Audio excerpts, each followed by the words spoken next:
Hi, I'm Amanda Morgan, and this is Not Just Cute, the podcast, where we discuss all kinds of topics to help bridge the gap that exists between what we know and what we do in early childhood education. We're starting conversations with academics, authors, decision makers, educators, and parents so that together we can improve the quality of early childhood education, while at the same time protecting and respecting the childhood experience. This is the final episode in a 9-episode series called Why We Play. For years, I've been speaking at workshops and conferences about the power of play in the early learning environment, which sparked the series of parent letters I've written called Why We Play. This month, I've been sharing a special podcast series with the same name, Why We Play. Every Tuesday and Thursday in February, I've shared a new episode focused on the science and stories behind why we play. Evidence that play is not just cute, it's incredibly powerful. Before we jump in, a quick reminder that you can learn more about the Why We Play letters and grab a free sample letter at notjustcute.com/why we play. These letters will help you jumpstart important conversations in your learning community about the importance and power of play in your early childhood setting. People don't value what they don't understand. If you want to help parents and colleagues understand the value of play, the Why We Play letters are a fantastic tool to help you meet that goal. You can find this episode's show notes, which are always full of links, tidbits, and resources at notjustcute.com/podcast/episode 70. If you're looking for research-based evidence to support play, you'll find the pieces I referenced today linked there. Thank you so much for joining me on this series. I'm so passionate about the importance of play for young children, and it's been really fun for me to hear from so many of you who are just as passionate about it. If you're just starting here, make sure that you catch the other episodes as well. We started out with the overall argument for why play is essential for human development. The next 3 episodes dug deep into 3 main themes: why we need play for mental health and wellness, for brain development and real learning, and for soft skill development. Then we shifted to several shorter episodes, touching on specific types of play and how they contribute to development.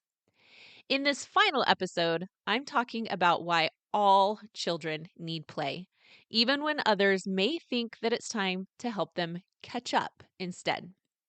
Whether you're a champion for play or a playful learning skeptic, this series is perfect for you. Let's jump in.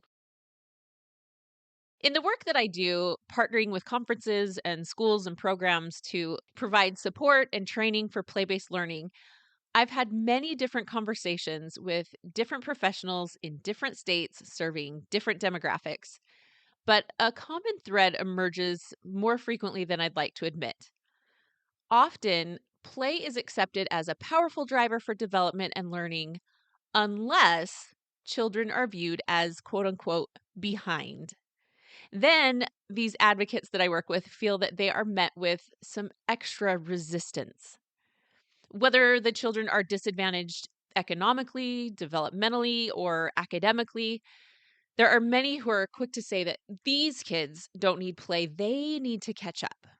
Now, I don't personally assign any malevolent intention in these instances, but I do think it's an example of wanting to help so badly that we actually end up helping badly. 𝐅𝐫𝐞𝐞 makes a striking observation in her book, The Importance of Being Little, What Preschoolers Really Need from Grown-ups. It's an excellent book, and I highly recommend it. Here's what she said. The young children who need active, play-based learning the most are usually the ones who are least likely to get it from preschool. Society's message seems to be that these kooky, hands-on experiences are nice for affluent children, but the poor and disadvantaged ones need the quote-unquote real teaching. Indeed, they do. And here is the problem. And she goes on to say that the real teaching is actually happening in these play-based environments with the kooky hands-on experiences.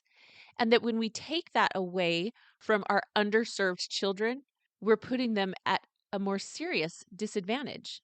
It's interesting to me that the data we reference to support play based, high quality early childhood education, data that show long term positive benefits, are often derived from studies that are done with disadvantaged populations. Yet the methods that they support, those teaching methods, are often more easily found among the affluent children. For example, the Perry Preschool Project was done with underserved children. Even pioneers in the early education field like Montessori and Vygotsky established their work demonstrating the benefits of their methods in populations that had, in many regards, been excluded from education or even thought of as unteachable. Children who supposedly couldn't, quote unquote, catch up. They proved everyone wrong when they were supported with these active learning techniques. But who is more likely to have access to programs inspired by the work of Montessori and Vygotsky today? Affluent children. And this disadvantage may be doubled as many urban and underserved areas may not only have less play in their school programs, but also less accessible play spaces in their communities outside of school. There are some who believe that those who are quote unquote behind or disadvantaged or other in some way need more flashcards and worksheets and drilling to catch up to the affluent children who are playing. The dissonance there is pretty astounding. Dr. Del Ferrin's work with the Tennessee pre-K program has fascinated me, which is why I reference it a lot. And I'll link to some of those resources, including my interview with her here on the podcast and several other articles and studies. All of that will be in the show notes of this episode. If you're new to the research on the Tennessee pre-K program, you can check out those links in the show notes, but here's the quick rundown. When Tennessee launched their statewide pre-K program, they found that they had far more children applying than they had room for. This meant that children had to be assigned by lottery. And this is where researchers like Dr. Del Ferrin came in, seeing that there was a perfect opportunity to study the impacts of a state pre-K program in as close to an experimental format as you can get. Based on all kinds of research showing the benefits of quality early childhood programs, they assumed that they'd be collecting data on all the positive impacts of this state's pre-K program. At the end of the pre-K year, they found that good data. The children who participated in the program were scoring higher on kindergarten readiness measures than those who didn't attend the program. But by third grade, and even more so by sixth grade, those pre-K participants actually started performing worse, both academically and behaviorally, than those who didn't attend the program. Farron said that the results shook her, but she leaned in to see what could be learned. Now, first, to be clear, she did not come to the conclusion that we should gut early childhood programs, but she did find that the quality of a program matters. It isn't enough to just have a place called preschool or pre-K. What we do there matters. She also began to lean into the possibility that we have double standards when it comes to what that quality looks like. In an NPR article, which is also linked in the show notes, she's quoted as saying this: "One of the biases that I hadn't examined in myself is the idea that poor children need a different sort of preparation from children of higher income families." What she's alluding to is the fact that educated, high income families tend to seek out more play based programs with a variety of enriching programs like art and music, while the state programs designed for at risk children tend to lean a bit more into drilling basic skills in an effort to help these children catch up. Farron goes on to say, higher income families are not choosing this kind of preparation. And why would we assume that we need to train children of lower income families earlier? Whether children are disadvantaged economically or due to physical or developmental challenges, some may argue that these children, they're the ones that need to buckle down and catch up. Play is nice, it's cute, but we'll have to save it for later. These kids need to catch up. But why would we expect them to catch up if we're not supporting them in a way that we know contributes to healthy and effective growth and development? This catching up argument can go down a slippery slope very quickly. Essentially, as a nation, all children have been deemed quote unquote behind due to COVID. But if we even accept that label, which is a whole other discussion, what are these youngest learners behind on? Young children who are in early childhood programs today were infants and toddlers during the pandemic. They did not miss out on flashcards and worksheets and recitations. They did not miss out on rote memorization. More likely than not, if they're behind on anything, they're behind on the number of interactions they've had with different people. They may be behind on the number of hours that they've played in group settings or the number of peer relationships they've built. They might be behind in the conversational turns that they've been a part of and the language experiences they've been able to enjoy. So the argument that children are behind is in reality an argument that they need more play. As we've covered throughout this series, play builds soft skills and executive functions, things like resilience, self control, decision making, negotiating, emotional awareness, and a variety of social skills that are linked to long term, life altering outcomes. It promotes developing math, language, literacy, science, and other cognitive concepts in both constrained and unconstrained ways, the coupling of which is key to effective long-term learning.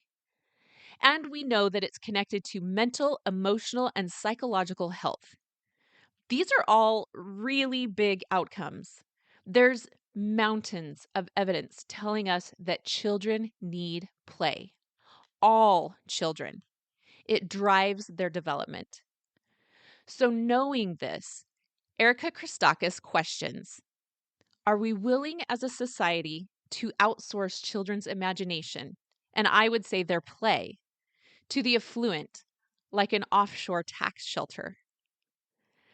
After all the benefits of play that we've talked about in this series, back to the foundational reasons of playing for mental health and wellness, for brain development and learning, and for soft skill practice, with all of that research and all of that information right in front of us, who would we decide are the other children that this research doesn't actually apply to? There are no other kids in this scenario. All children need play. All children benefit from play. All children deserve play. Thanks again for listening to Not Just Cute, the podcast. You can find show notes at notjustcute.com/podcast/episode 70.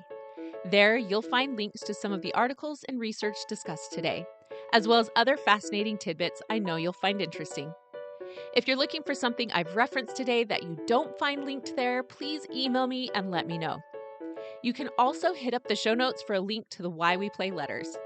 Head to notjustcute.com/podcast/episode 70, or go straight to notjustcute.com/why we play to get signed up and download your free sample letter.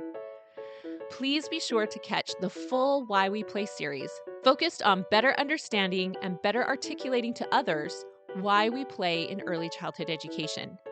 You can find them all at the podcast homepage, notjustcute.com/podcast.